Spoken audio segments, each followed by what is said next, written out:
એટલી તાકાત જીભમાં છે. એટલે જીભ મોરલી વગાડવા માટે પણ જીભની જ કદાચ જરૂર પડે.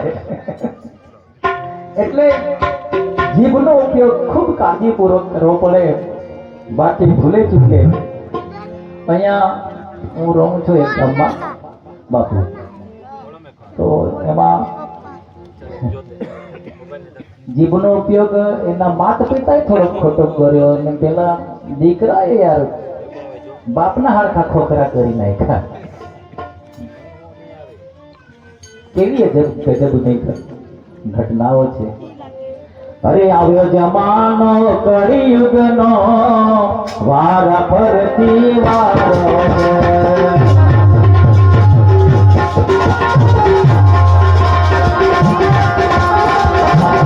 આવ્યો જમાનો કળિયુગનો, વારા ફરતી વારો છે.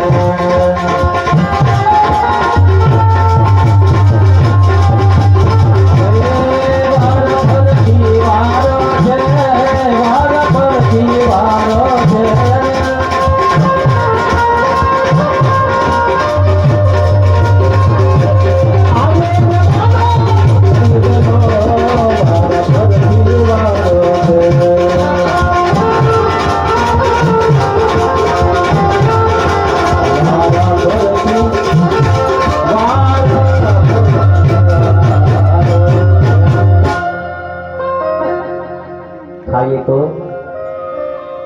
ભૂખને મટાડવી હોય તો ખાવું જ પડે મિત્રો, બાકી ખાધા વગર ભૂખ મટે કહે છે ને.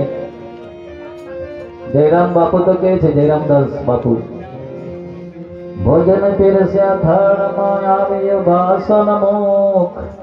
જયરામ કહે ખાધા વિના ક્યાંથી ભાંગે ભૂખ.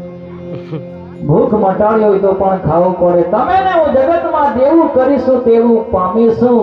સોગિયાના કંચનલાલ બાપુ થઈ ગયા, એ ઘણી વખત ગાતા, અરે જેવું કરશો તેવું પામશો ભાઈ.